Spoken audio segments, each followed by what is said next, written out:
Hello and welcome back to the show. For the next couple of months, I will be using this platform to allow viewers to get to know and interact with our 2020 Democratic political candidate, as well as discuss current social issues. In order for us to make the change that we want to see in this world, we have to be educated and politically active. On the Hagir Show, we are trying to do our part to raise awareness, and today we have with us Ms. Julie Slomski, the candidate for the Pennsylvania State Senate to represent District 49. And without further ado, I will allow and let Julie introduce herself to all of you. And I hope to hear from you. Please share your comments, questions, and any suggestion or anything that you want to share with our political candidate today. Welcome, Julie. Thank you, Hagir. Thanks so much for having me here. I really appreciate it. And hello from the 49th District. We're right here in Erie, right on beautiful Lake Erie. And again, very honored to be here and pass along our information. I spent the past 5 years working for Governor Wolf as his Northwest Regional Director here in Erie, covering the 15 counties here in the Northwest.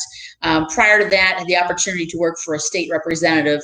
So I have 7 years experience in state government, which helped me kind of understand truly how state government works and build those relationships and again, truly be able to fight for our region. So that's my goal, is to use my 7 years experience in state government to help our region, be a voice, for the region, of course, and hopefully, like we were starting to talk about earlier, get some more women elected into office and really help us with this blue wave and see what we can do to move forward.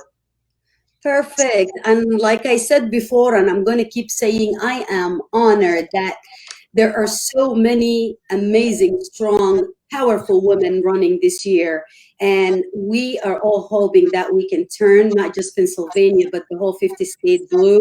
And Julie is one of the amazing, amazing candidates that I've been following for a while, and I'm honored that you were able to come and join us today. Let's talk a little bit about you, who you are, and why are you running? Very good. And most importantly for me, I'm running to be that true voice for the region. I mean, as I was born and raised here in Erie, and had the opportunity to really just grow up here in this region and value, learn the importance of home and why home is so important. And you better, work as hard as you can to make sure it's a place you're proud to call home. And that's what I want to do. Mm-hmm. I was raised by a single mom, so I saw my mom work several jobs to make ends meet. And that's why, for me, I'm focused on running for that raise that minimum wage. We need to increase our minimum wage. It's just frustrating, as I've even talked to moms even recently, even during the pandemic, they're still working 2 to 3 jobs. And like they said, missing their children grow up. I'm also running for healthcare as a whole. I mean, it's a human right. It should be affordable and accessible. And still, since January, so many folks, even now during the pandemic, talking about they don't have healthcare and they have to make a decision. Do I put food on my table or do I fill my prescription? And that's frustrating to me. Education as a whole, we can never have too much funding for education. We need to make sure that funding is there from our early learners, the pre-K all the way up to higher ed, to make sure, because it truly is the key. Education as a whole, to make sure it's there, for all of us from every aspect of life, and especially those, like I said, those early learners. So those are the main reasons, why I'm running, to be that voice for the region, but really to have the opportunity. We're 4 seats away from flipping the Senate to focus on what matters most. And again, whether it's the education, as I mentioned, healthcare, or increasing that minimum wage, those are important issues that I've heard for the past 7 years that have consistently been blocked, because we've not had the majority in the House or the Senate. And especially, again, Governor Wolf will have 2 years left as of the beginning of the year, and let's give him at least the Senate he can work with. I hope the House is able to flip as well, but let's focus on how can we move forward, how can we help Governor Wolf, and truly make sure that we're providing for our friends and neighbors and giving them what they really deserve, honestly. This is a very great point right here, and I was a single parent myself, and I can relate to everything you just said, and I'm sure there's so many single women out there. And I know this is just part of what you said, but there's so many single parents out there who are feeling or struggling now, and they feel like everything is against them. So I think what you need to do, all of you listening to us right now, is to vote. Exercise your right and vote, because that's the only way for you to get somewhere. And make sure you elect the right person who have something, and they've been through what you've been through, and they can relate to you. And you just talked about a little bit brief about healthcare, and this all ties in as a one picture. You know, if we cannot fix healthcare issue, we cannot fix education, and education is the main problem that we have here, having so many districts that don't have the enough funds, and we're expecting them to become a valuable part of our society. So what is your campaign going to do once you get elected? And you hear me? I said once. I like that. Not if, when you get elected, what are you going to do? and I'm glad you said that, because that is so key. I mean, as we even go back to education, education is the foundation opportunity of which our kids are missing out on half the time. Like you said, different school districts. I mean, whether it's focusing on this fair funding formula, or just truly, for me, it comes down to locking arms with like-minded legislators, because we've been blocked for far too long. I mean, Governor Wolf's done a great job of restoring the cuts to education that occurred under the prior administration, but there's still a lot of work to be done, especially now. Again, we're seeing that firsthand during the pandemic. And the important thing is actually, having a voice, flipping the seat, flipping the Senate, and making sure, again, that we're focused on that education, like we said, on that healthcare, on that minimum wage, because that's what I just keep hearing, even since January, since I announced, is that just like, it's almost like recycled messages. I ask every person I talk to on the phone, or when we started hitting doors this past weekend, what matters most to you? And those three issues come up over and over and over. And that's my goal, is to make sure they're right there. There's bills that have been held up for years, to be able to move some of those bills to make sure we have those opportunities, again, for minimum wage, for healthcare that is really accessible and affordable, and let's make sure to keep funding education. And you just said it's been an issue, and there's bills that are being held because we never had the right person. When you don't exercise your vote, and when you don't vote for the right person, things are not going to happen. So if you are really looking for change, what you need to do is start by trying to do something to make that change a reality. And I think, you can get more information about Julie's campaign and about her priorities, the issues that she's more focused on, if you visit her website or Facebook page. And I will share that. I already shared at the beginning of the video, but I'm going to share it again, so you'll be able to reach out, volunteer, donate. And especially now with the pandemic, people are able to go out and knock on doors and do the traditional getting the votes out, but now they have to rely on funds so they can send flyers and do more untraditional ways. How are you and your campaign coping with this? And you're right. That's been such a challenge. We're a lot taking advantage, obviously, of social media, doing a lot of our advertising on social media, getting into various different homes throughout the district. We've done mailers, we've done TV ads in the primary. We're going to be starting those up again for the general. But for us, it's been a lot of phone banking. I'm so lucky to have friends and family, not only throughout the Commonwealth, but throughout the U.S., that are able to help us make these calls. I've been so lucky to be endorsed by Sister District and Swing Left in every district, that have been there are just, this army of phone bankers that wants to make these calls, even from outside Pennsylvania, to help, flip the seat. But for us, as I mentioned, we decided to, start hitting some doors, try it out this weekend. So I put on my face mask, my face shield, my gloves, and started hitting doors. And some folks, we're hesitant at first with the face shield, so we took it off and just focused on just having the conversations with the mask on.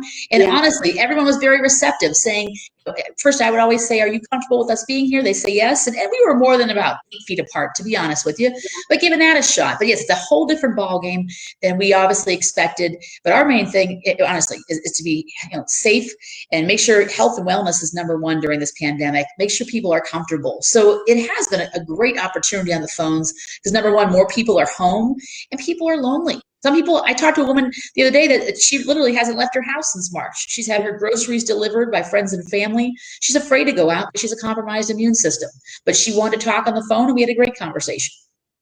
And that's another thing in Pennsylvania here. I believe Governor Tom Wolf is doing an amazing job, and we are not on the, like, we're on the top list of, you know, just like New York.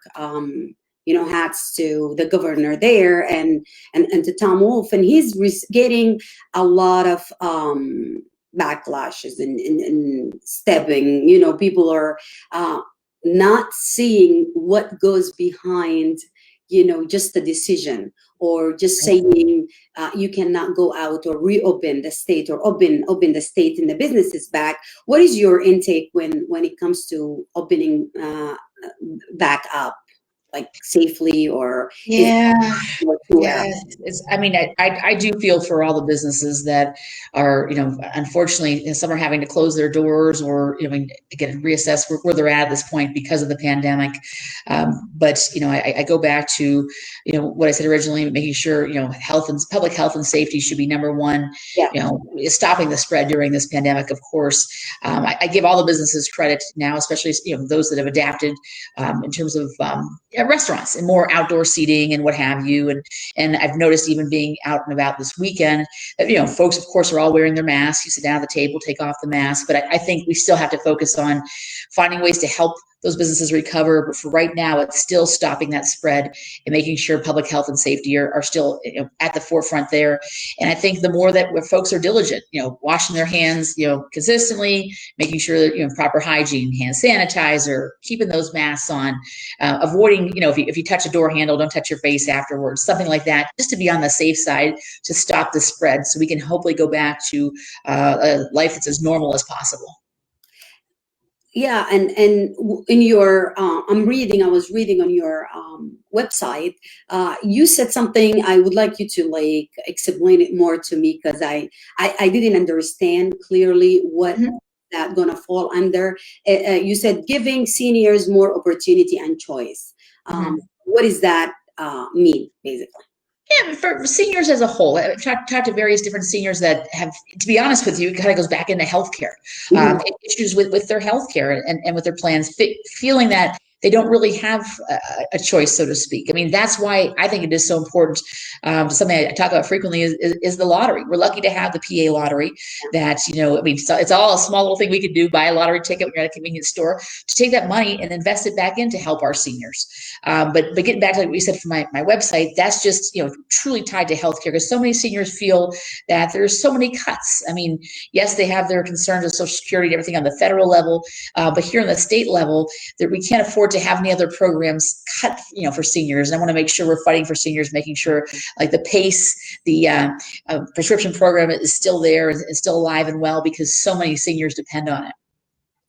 And I, this is the first time, I'm going to be honest, this is the first time I seen this in anyone's campaign. I don't like, I'm not saying I seen everyone's campaign, but I was touched by it, and I said, I want to hear more, because this is specific focus. I work as a nurse. I worked in a nursing home, and I work with a geriatric, or older population. And like you said, just like our handicap, or kids with disability, we have our seniors, and all three areas to me are sensitive and needs more attention.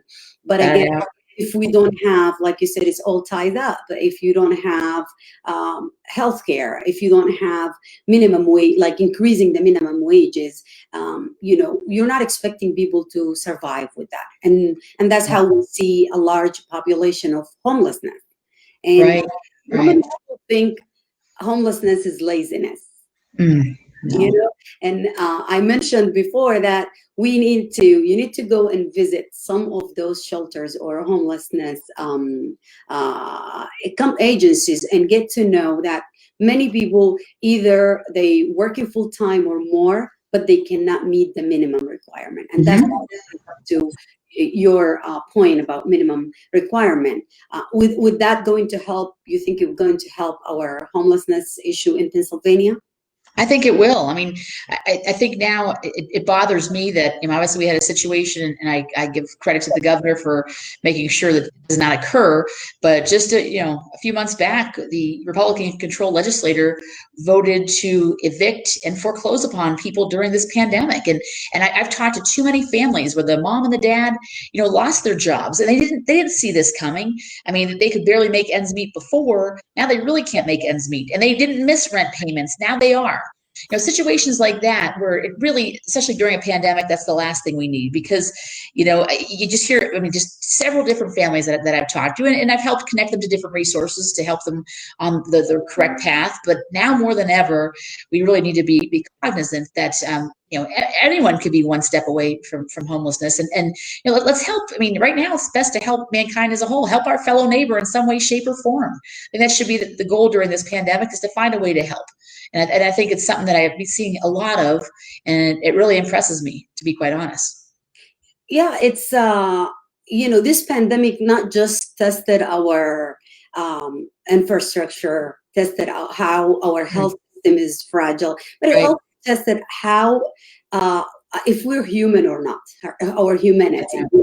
A lot of people are upset. I hear a lot of people are upset because there is a pandemic assistance that people are receiving extra money, and this is really troubling me. I am a business owner, and I think I'm doing fairly good, but I don't mind paying taxes because I do know that it is going towards a right reason. A lot of people who are unfortunate and not fortunate like me will be able to get help, the help that they need. And I think this is one of the biggest issues that we have. Our tax regulations say, for example, taxing the small businesses in higher numbers than taxing the bigger corporation. And we saw that with the pandemic assistance. Not a lot of small businesses receive that. So do you have anything in your campaign or your goals for Pennsylvania regarding taxation? Yeah, I think that's something that, obviously we're seeing here, truly firsthand during the pandemic, and need to really make sure we're looking into, to getting back to the comment about helping these businesses that maybe didn't receive the federal stimulus, I'm sorry, the federal PPP program that was available and what have you. So we saw that happen quite often. I think it's just, here in Erie County, and there's a few others that are working on different options, counties nearby, to make sure we're helping others that may have not received it with some extra funds that we have in various different silos. And I think it's important to take a look at that. But I also think it's important as a whole. The Commonwealth, we're a $5 billion deficit. Funds are not readily available, so it's making use of those federal dollars. But I think, another way to make sure that we have extra dollars to help in other ways is to focus on a possible revenue source, like legalization of marijuana. That could be an option to help us to make sure that we had, funds available as we recover from this pandemic when we do get there, but for all other avenues as well. So I think there's opportunities there, and that's just one area that I think could be helpful. Yeah, and I know it's here in Pennsylvania we're facing a lot of backlash with the legalization of the marijuana and other issues that, if you think about it, it will help our economy. It will help us move forward because it's there and people are going to use it. Right. I think the push for that legalization, my personal opinion, is because that will mean we have to change some laws and regulations, and then we have to free some people who are detained because of that for longer sentences. This will take us to police reforming. If you can feel free to share how you feel about that and how you wanted people to understand it. I think there's just been obviously some, all throughout the Commonwealth as a whole. Just different interpretations and what have you. And I think people just react. There's different ways to interpret defunding the police. But I think overall the community being more involved. There's great programs out there like we have here locally, the Police Athletic League, where the cops and the students are involved at a younger age to build a relationship. We have our our police athletic league right now, working with different student summer camps, social distancing, of course, Mhm. but there's opportunities there to, set up different relationships to have a better idea of how that works, and recruitment for, the police force and what have you. But I think there's a positive way that we can all, move forward. I mean, especially during this pandemic, to make sure that we truly, are working together, police, law enforcement, and the average citizen as well. Because, again, there's obviously, two sides there, but there has to be a way to move forward. I mentioned the Police Athletic League is just one example of how, law enforcement and the community can truly work together. Yeah, yeah. But that will require, changing of, I'm not sure how to word this, but having more resources and helping, and instead of Right. doing action to hurt, like using social workers, for example, to get involved when it comes to domestic violence call, Mhm. or when it comes to Sure. an issue that it might be de-escalated with someone who have knowledge. And I Right. think this is the main thing when we say reform, police reform, or defunding. Yeah. It doesn't mean, and I'm not gonna get tired of trying to explain this. It doesn't mean dissolve the police. It doesn't mean take Right. all the money. It just means find other resources to help out, Right. and have training and mental health screening, or criminal background extensive checks to get that taken care of. So when we say reform, we mean not give them more than what they can handle. And I think Right. this, just thinking about you or me doing one job, and we are now put in another place, we're expected to put 600 million hats. And I think that's where the police are getting stuck in asking too much from them to perform more than what they can handle, probably. Right. Yeah. So this is just an area I Right. don't want to focus Naturally. on that, but it might be something that you will consider and look into in the future Right. to help with reforming and having more resources available for seniors, and even just regular citizen who are going to vote for you. Right, right. And on a side note, I mean, it made great strides, last week. I mean, in both chambers, in terms of the overall police reform packages, that was out there that the governor signed. I mean, I give the Commonwealth credit for taking steps in the right direction, but there's still a lot more that can be done. And that's why I mentioned the Police Athletic League is just one small avenue. It looks like that could really help down the road, and the big picture is just something to help rebuild the relationship. Yes, yes. I agree with you 100% with that. With the voting, let's just go to the voting, and then we'll come back to other issues. Yeah. A lot of people don't know that it is not like it used to be a one ticket before. Mhm. You just explain the voting mechanism and Right, right. I mean, yeah, I mean, sure. This is the first time, in the history that we cannot vote straight party tickets. So we can't just go in there well, now with the new ballots, drawing, coloring in one oval, you have to actually choose each candidate, which is understandable. It takes a little bit more time. But the reason I'm so excited to vote again, like in the primary, is everyone has that opportunity to vote from home. There's the no excuse mail-in ballots, and I like it better because you can literally sit at your table or on your couch, and you can have your ballot on one hand, your iPad or laptop or your phone on the other hand, and look up each candidate. So you don't have to worry like, oh gosh, who am I supposed to vote for? I forgot. You don't have to worry about it. You can vote in the privacy of your own home, and where you're comfortable, where you're safe during the pandemic, and not have to worry about who you're forgetting to vote for, this person, that person. Everything's right in front of you. So I think that's a positive thing. I mean, some people have done absentees before, or couldn't make it to the ballot, the voting booth for one reason or another, but now you have your ballot right at home, and take advantage of that mail-in option. It's safe, and arrives right to your house. You can send it right back out, and I think it's just another great feature that we have that's available to us that we need to take advantage of. It helps you become a more educated voter too. You're not nervous, you're not intimidated walking into the polls, which some people are. They, may see, wait, my candidate, their sign isn't here, but all these other signs are here, and they get a little anxious. And I think that's something that we've heard as well in terms of folks just getting nervous. So this is their chance to be able to vote from home and have that opportunity. Mm-hmm. The mailing ballot. And oh yeah, mail-in ballot. You have to request, or you can go to the website.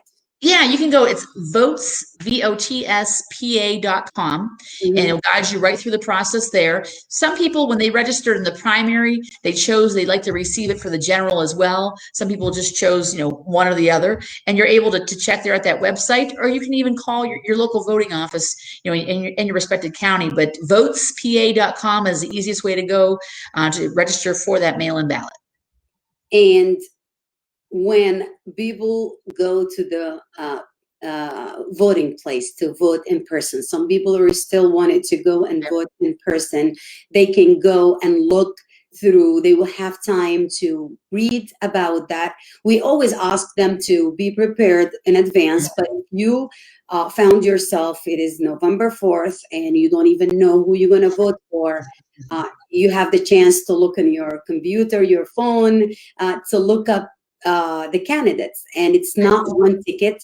You can vote, and no one is going to know what party you voted for. There you go. That's one of the questions we get all the time. I am Republican, and my family are Republican. They will say that, and I don't want to vote Republican this year. What am I going to do? My family going to know?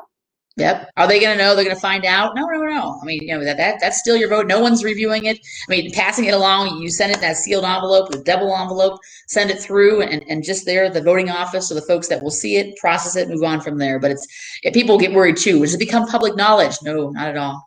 Yeah. And once you pull those curtains there and vote, no one is going to know what you voted for. True. And that's why you need to educate yourself about your candidates, and vote your conscience. Vote who you think is going to do a good job, not just for you, but for the community in general. Why, Julie, why this year is important? Why this year is very important? Yeah, this year to me is and I'm glad we both have our blue on, by the way, for our blue wave here. But it's perfect. This year's so important because, I mean, from top down, I mean, I consider myself, I'm down ballot, but we have a chance to be able to move forward, with hopeful to have, Vice President Biden become President Biden, to have this great opportunity to move forward and focus on what matters most to us, from the various different congressional seats, to the row offices here, the state, to your state representative, to some of the Senate seats. It's just an opportunity for us to move forward. Like you said, I mean, not necessarily, just flip the state, but let's flip the whole country blue. We have a great opportunity to truly move forward and are the beliefs that matter most to us. So I think it's exciting. I think it's so exciting, too, that so many women are running. In the Senate, we have 11 women that are running in the Democratic caucus. So we're very excited about that as well, to have that opportunity. And a lot of women are like myself, or, they say we have to be asked, so many different times before we decide to run. And that was me in the case. It took me a while to say yes, but it's like, it's so great to have groups like Emerge Pennsylvania and Lead PA out there that kind of help you with your overall candidate training and get you going on the right path and get you really, in the right mindset to be able to run for office, because it is a grueling task at times. It does, seem challenging, but it's so worth it to have that opportunity to represent your region as a whole. But again, this is so important because that blue wave is here, and I'm so excited that we have that blue wave, ride us right into the end of the year and have a successful, run, throughout the Commonwealth and the U.S. as a whole. I agree, but I have something, I just I want you to talk about that. Like 4 years ago, we all felt the same way. We felt hopeful, and I'm not trying to put anyone down, but say we won or we're doing good until, November 4th is over and we can see the result. So we still need to work like no tomorrow. Right? No tomorrow. Absolutely. And some folks say they have buyer's remorse. Well, I hope they do. And I hope that's why they go out to vote. But there's no excuse now. Not that, hey, I'm working, I can't get to the polls, or hey, I have something going on that day. I mean, again, that no excuse. Mail-in ballot is so easy to get. I mean, encouraging your friends and neighbors, encouraging folks, well, I'm not registered to vote. Why not? Your vote is your voice. And it's so easy to register to vote as well. On votespa.com, you could do the same thing. But it's just, we have this great opportunity to get folks from all ages. I've had some folks say, I was so excited, I can finally vote this year. Yeah. I have a volunteer that works with our team that he still can't vote, but he spends his time, he'll be able to vote in a couple of years, but spends his time reaching out to folks saying, I can't vote, but I'm asking you to, be my voice. And I think that's exciting, is it just to hear that, go, wow, I didn't think about that. But it's encouraging your friends and neighbors. It's so easy to register to vote.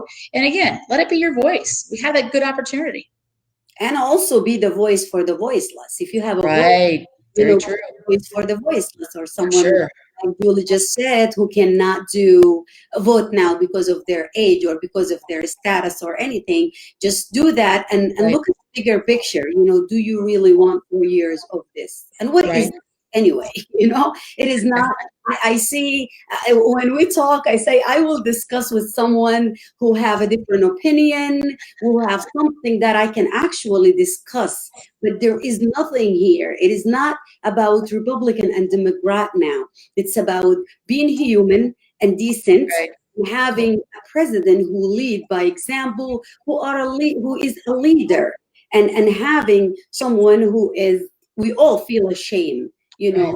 of pointing out and saying, this is my representative, this is my leader, this is my president. No one on their mind can say that. But again, there is people supported him and brought him to this level. So we cannot rest until this is over, truly over. I think this is. You're right. You're right.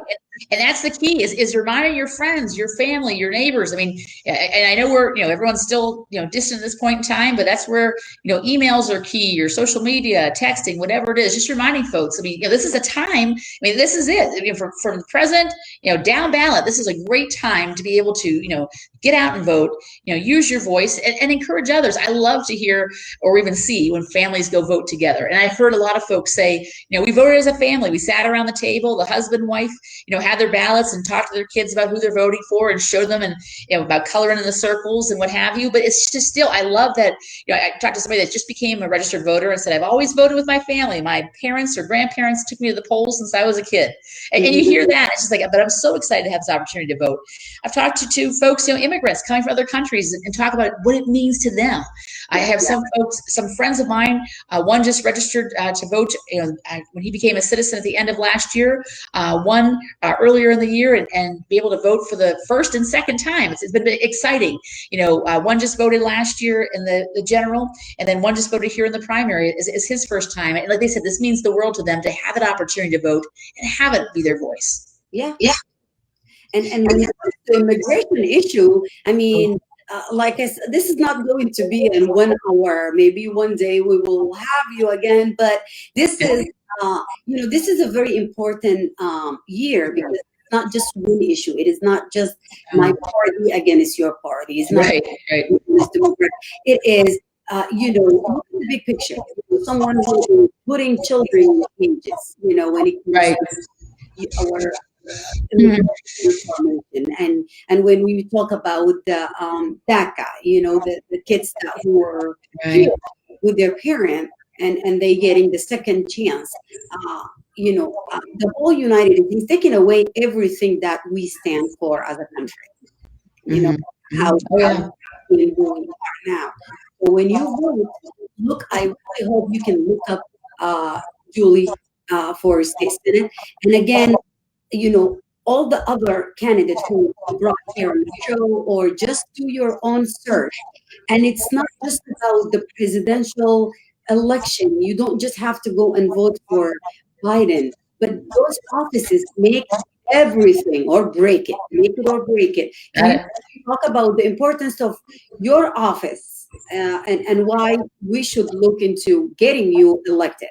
Sure. I mean, absolutely. Like we're talking about this chance to flip the seat, but flip the Senate as a whole. And as I said, we've been held back for far too long with our true democratic beliefs. Like I said, wasn't that minimum wage or healthcare, education, but it's so important. Like I said, especially here this year, from state house to Senate to we have our treasurer, auditor general, attorney general. I mean, we have so many great opportunities. Congressional seats. To the president. It's like this is your chance to use your right to vote, to vote in a person that you can relate to, or someone that you feel you have a connection with. But it's so important, and to vote for every seat, while you're there. Oh, I'm just here to vote for president. No. I mean, every vote matters in every single election, especially some of us that are down the ballot, making sure folks don't forget about us down there. But it's so important for me, like I said, to be able to flip this seat, but flip the Senate as a whole. We're just 4 seats away, and that to me is very exciting. And we can all be part of history together and flipping the Senate. And it's going to be a beautiful history and a beautiful year. We work hard to make sure that Julie and everyone who has value, ethics, who we can truly relate to, and we can trust them making a change and a difference and making this world a better place, we will make sure that they get elected, their voice get heard, because they represent us, our voices. Right. So just think about that before you throw your vote. It's not just checking. It is your future, your kids' future, and our history. What are we going to be remembered? What we did this year. It is very, very important. Can you recap everything about Julie in the next, say, 10 minutes? What do you need to know? Or 10 or 15 minutes, whatever you feel like. What people need to know about you? Why should we vote for you? Very good. I mean, again, like I mentioned, born and raised here in Erie in the 49th district, and Erie to me is home, and that's why I want to make it a better place. It's why I'm running. Spent the past 7 years in state government. Oh, I like that message there. There we go. I like that.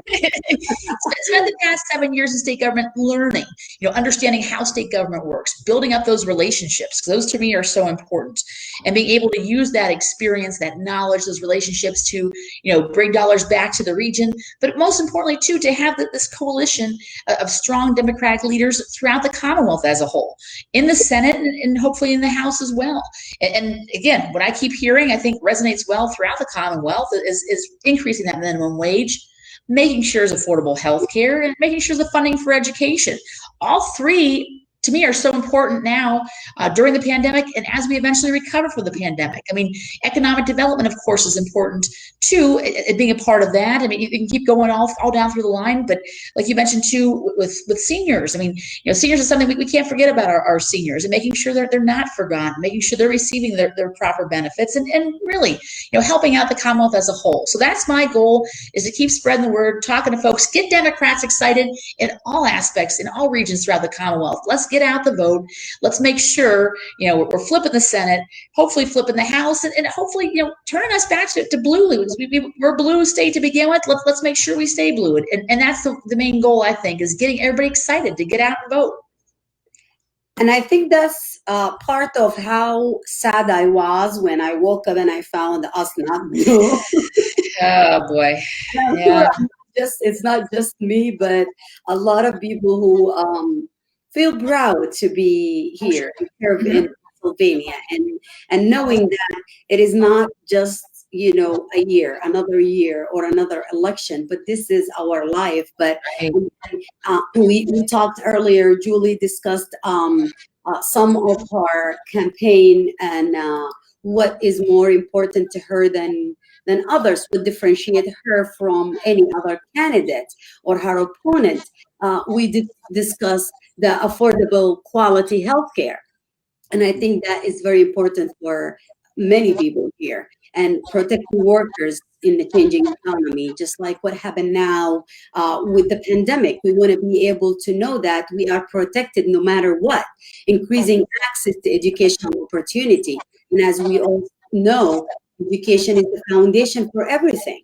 And if we don't have equal opportunities for our young kids, like my daughters and my son, those are the ones who are going to be leading the country at some point. And if we don't have a good education, quality of education for them, we are risking our future. And again, the last one is senior, giving senior more opportunity and choice, and that was this is the only place I saw this, and I am happy to see some focus on a specific population, our seniors, to give them the chance to have the care that they need and to have the opportunities that they deserve.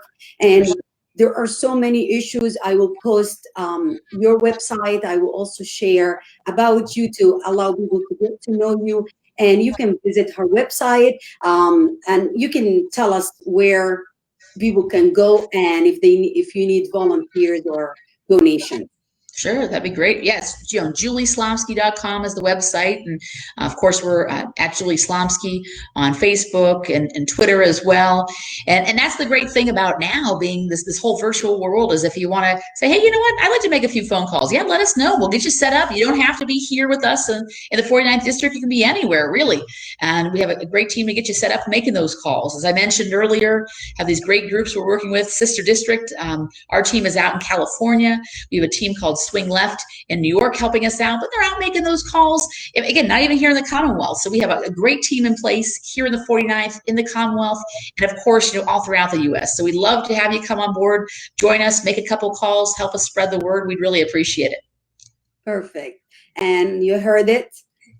You can do, nothing is too small. You can volunteer your time. Money is more important, and your time. Of course. every penny counts, as we say, when in terms of fundraising, and that link, of course, is right on JulieSlomski.com as well. I've had contributions from all over the Commonwealth, from $1 to $1 on up, and folks, give what they can, and it really is appreciated. And if you can give anything, like you heard it here, Julie said $1, $25, $1,000, you can give you. That will whatever you can do. There's a lot of expenses, and those people, remember, they're not getting money from corporate. They're using their own resources. They're using the contribution that comes from us to support their campaign. So any help will be appreciated. Also, volunteer if you want to make phone calls. If you have a place that you can display the sign so people can get to know the names and learn more about the candidate, do that. But Julie, I want to thank you so much for giving us the time and sharing your opinion, trying to educate and raise awareness, and for fighting for our rights. You are doing this for us, and I know it's not an easy job. What the last words that you want to say to our listeners? Just thank you. Thank you so much for allowing this opportunity to be here with you today. And again, anything, if you want to reach out to us, feel free to reach out to us, as we mentioned, for the website, social media, of course, reach out. But again, please, like we talked about, use your voice and get out there and vote. That's the most important thing we need to do right now, is stand together as Democrats and be able to flip the Senate, flip the House, and make sure we're a blue Pennsylvania. Thank you again so much. Let's change Pennsylvania to blue. And thank you very much, Julie. It was a pleasure and honor to have you. And hopefully we will have you again. And I will share the website and the donation and the volunteer after the show. Thank you very much. And I am going to play a short song to exit. And I thank everyone who is listening to us. And please share. Please go and learn, educate yourself, and talk to people. And hopefully we can turn the state and the whole 50 states blue. Great. Thank you. Thank you. It was Freddie, Sam, Cole, Eric, Philando, Ahmad, Steven, Kenneth, Amadou, Jonathan, Christian, Terrence, Sean killed him the day before his wedding. Jamal killed him while he was in handcuffs.